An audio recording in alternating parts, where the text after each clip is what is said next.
Okay, hi there. Here we are with our Mexican lime plant, and I'm going to go ahead and show you the care of a tree that is slightly almost dying, but we're going to bring it back to life. All I did was fill up a basin full of rainwater, and then I'm going to go ahead and deep water it quite a few times and let all the water drain through. So you can see what I'm using is the Kellogg's Cactus Citrus Avocado Soil, which is really excellent for citrus. They love it. It's probably the best soil you can get for your citrus plant. You see how it just drains right through? That's what you want. See the top? I'm gonna just fix that a little bit better. Put some more. And a little bit more. So after I've deep watered it, I'm going to do it one more time. So that was 2 times. And you can see the water draining through. That's what you want. You definitely want the soil loose enough that it goes right through the plant. Otherwise, the roots can be prone to root rot. So even this much water in the basin is almost too much. I'm not going to leave this much. I'm going to water some other plants, but just in case, because the roots on this plant go down to about here, to about halfway point. And this, I think this is a gallon pot. I'm not even sure the size of this pot. I think it's probably a gallon and a half. Oh, 3.53 quarts. So 3.3 liters. It says right there. Whatever that is in gallons. So it's a great plant for growing young seedlings like this. This guy's probably a year and a half, maybe a year old.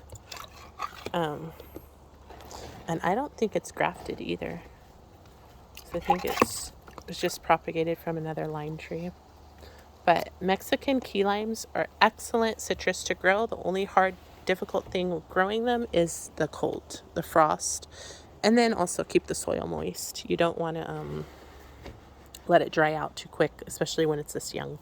So it looks like this guy got dried out 3 times, and then that should be sufficient. I'm going to go ahead and do one more time just to make sure all the roots got moisture. And you want to take out some of the big wood chips. You don't need any big wood chips in there. So this has a lot of perlite in it. That's why I love Kellogg's soil. It's organic, full of some perlite, a little bit of sand. It's a good mixture. A little bit of wood chips, not really that much. Let's see what happens with this guy. So that's all you do. And then I'm going to leave it. I'm going to take out some of this water, give it to some of my other plants. We have over here a Merle blood orange, and then a little baby Meyer lemon. Forgot about that one. Oh, we actually do have another lemon. We have a Meyer lemon as well. Give it some water because it was all dried out. And then we have this Australian finger lime citrus, which is really nice to have because it's so unique fruit and it's hard to find in the grocery store. Definitely just fun to use as a garnish on any of your culinary needs. I love that citrus tree. So right now we have quite a few citrus. We have this Washington navel, the Eureka lemon, so that's 2, Clementine mandarin, 3, Awori satsuma, 4, and this blood orange still has the tag. This is from this year. And then this Australian finger lime. Oh, this is a blood orange. That's the wrong tag. I just put it there for a minute. And then the Awori satsuma in the house that has the fruit on it, which is nice. I also have an Awori satsuma that's in the ground. We can go check that out right now, see how it's doing. But it's kind of protected from the frost. But it always, this spot, no matter what I put here, it never does well. But this guy looks like he's doing okay. I mean, he still has some leaves on him. I do need to feed him some earthworm compost and just like baby him a little bit. Pamper him a little, give him a little bit of citrus fruit because this is his 3rd year in the ground. Second time he lost all his leaves after the winter, so I think I'm going to protect him better. In the summer, he did get leaf scald, like just sunburned, so I put an umbrella over him and saved him. So luckily, because I put that umbrella, it completely saved his life. And he's right next to this Eureka lemon, so I thought that this would protect him enough, but not exactly. And now we have a taller fence that's going to help protect, as well as this breath of heaven shrub or bush that should also protect him from the winter. So just like bring it down on him. Let him get as much protection as he can get. And then we have the other Owori Satsuma that is producing fruit and is doing well in the ground, but it is in the shade. So it will take some time for these to ripen up on the side of our house. But it was also protected with an umbrella that I had here during the summer. And as you can see, a lot of fruits on it. I'm so happy for this tree. This one's also very exciting. This is our Owori Satsuma backup tree. If the other Owori doesn't survive, because it didn't look good. I thought it actually died. It was completely without any leaves at all. And then I got this one. I picked this one up somewhere for a good deal. And I thought this one will definitely has to survive, because it had leaves, like thick, strong leaves all over it. You can see some of them are still there. It's still looking good. I mean, it has thinned out quite a bit because of that summer heat wave that we had. But look at the fruit on this guy. I thinned off a lot of drying and dead fruit. And then like none of the branches are burnt or anything, so that's really nice. But look at all this fruit. It just brings a lot of hope to my heart that this one is going to survive. It's just the best tasting fruit. Owori Satsuma mandarin. I highly recommend it.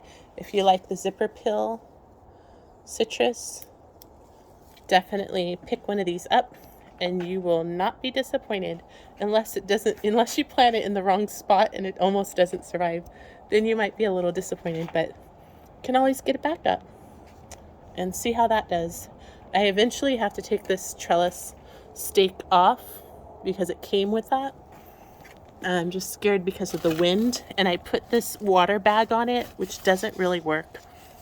You can see it's supposed to hold about 10 gallons of water in there, or more than 5 gallons, a bunch of water. And then if you look at this, well, it is good in the summer to keep it moist so the roots don't dry out, so it probably saved it, This is the graft.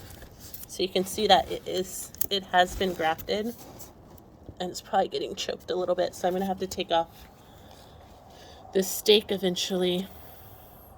You should take the stake off right away when you plant it in the ground, but I just left it on for a little bit because I wanted to see how it was going to do here. And you can see this thing doesn't work at all. It just came right off. It was supposed to like hold in the water, and so it keeps a really slow trickle of water down the tree, but I'm using it as frost protection. So it works for that too. Good for frost protection or anything else that you may need it for. I think probably if I cover it in soil at the bottom, it might hold some water. We'll see. Not too sure. But the fruit set on this tree, they're so beautiful. We got really lucky. I think these will stay on. They were a lot of yellow ones that were falling off. Like this one's kind of yellow. But when they were teeny tiny, just like less than a half an inch large, they were falling off. Oh, we have a blossom. Look at that. Beautiful. And quite a few fruit. I might count them if I have time. We'll see how much survive. I'm guessing there's about a dozen there. But the height of this tree is about almost up to my shoulder, and I'm 5'8", so this is about probably like, I don't know, 4.5 feet, maybe a little over 4.5. And the trunk size is pretty good. And it didn't grow that much more since we got it beginning of the year. I got it sometime in spring after I saw the other one was pretty much dead. Never give up on your plant, because the other one didn't die, so we probably didn't need to get a second one. But here it is, and it's doing well. And I really want this fruit. I've wanted this fruit for a long time, fresh from the garden. It's just a really fun tree to grow. I've always wanted, as far as mandarins go, Owari Satsuma with the zipper pill, sweetest citrus on the market, like the best one. I definitely highly recommend getting it if you find it at your nursery. Not right now, it's pretty popular. You can get a smaller one, put it in a wine barrel, and it will like grow so quickly. I've been growing a lot of them in wine barrels. Every year I have about one of these guys just to see if it survives and makes it. I usually end up, selling it or giving it away to someone else because I have too many and I just don't need to take care of it anymore. And I had fun growing them. In the wine barrel, I actually got fruit that was a lot bigger than this. So just growing it in the ground is a risk, but it's a chance I'm willing to take. So if you want it grow in the ground, don't let anyone tell you you can't. Go ahead and try and see if your luck, if you have good luck, then it was worth it. It's worth the wait.